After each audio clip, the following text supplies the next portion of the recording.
Welcome back. Good morning. You're watching and listening to Breakfast with Stephen and Ellie. It is a glorious 8:21. As we've been talking about this morning, Gary Lineker is not going to be doing Match of the Day tonight, following his row with the BBC over his tweet, and he's off for the foreseeable, as far as we know. Yeah, well, it's difficult to see how he is going to make a comeback. It could happen, but we're not sure which way. Yes, he's been asked to step back from the show tonight over those tweets. A big fallout from that as well. Lots of presenters, commentators saying they're not going to appear on the show either. No. It's a big story. They're all on the picket line. They're all on the picket line. Yeah, It doesn't look like anyone's going to cross it either, so far at least. We're joined by sports journalist Ben Jacobs with us now. I believe he's on the line. There he is. Good morning to you, Ben. So what do you make of all of this then? Have the BBC mishandled it, or have they done the right thing? Good morning. Well, I think that the BBC thought they were diffusing the situation by trying to get Gary Lineker to stand down after he refused to apologise on air, and all it's done is added to the storm. And although the BBC will point to their impartiality rules, it feels very inconsistent and harsh on a freelance sports presenter. Of course, if Gary Lineker was a news presenter, it would be very different. But ultimately, he tweeted from a personal account without any reference to the BBC or Match of the Day. And even though he is one of their highest paid presenters and affiliated and known as part of the BBC team, he took a personal opinion on a personal account. And one wonders if he had taken the opposite opinion and agreed with the asylum policy, whether or not there would be any kind of fuss, but that would still be a breach of these so-called rules. So at the heart of this, two things. One is perhaps inconsistency, because let's not forget we have people like the BBC chairman, Richard Sharp, who facilitated a loan for the former Prime Minister Boris Johnson. There are others we can point to, like Jeremy Clarkson. Hold on, Ben.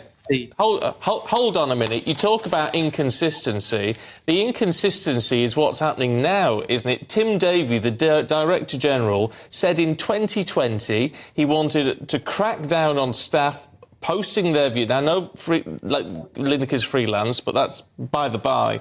He wants to crack down on BBC people posting their views on social media in a move to restore the view of the BBC as impartial.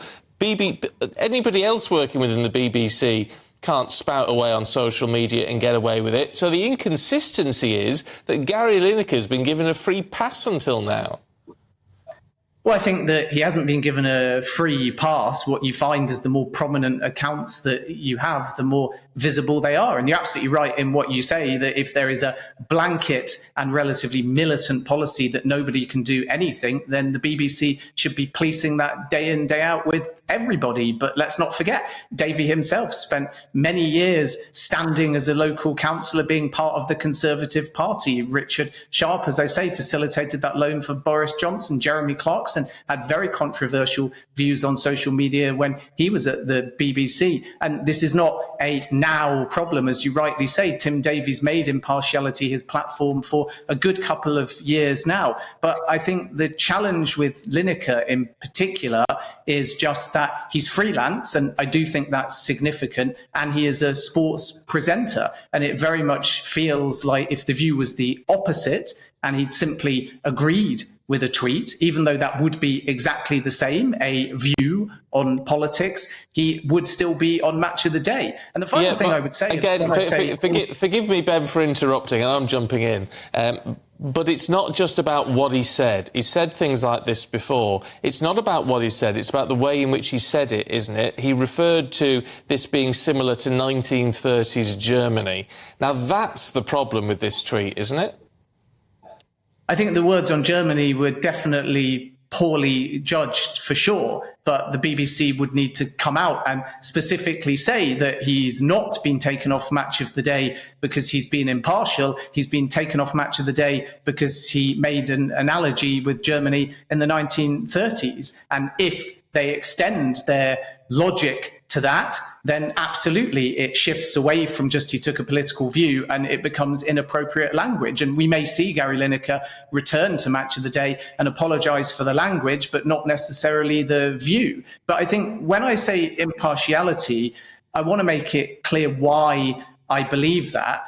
And the reason is because if we stick with only Gary Lineker, he was allowed, with BBC approval, to start the 2022 World Cup, stating that human rights in Qatar needed to come under scrutiny. Then flash forward to this statement, and it very clearly says that Lineker should not be engaging in either political views or political controversy, and Qatar is ultimately a political controversy. So why was he allowed to go on air in endorsed capacity and attack Qatar, whether you believe him or not, but he's not allowed to take a view around British politics? That is the hypocrisy and the inconsistency.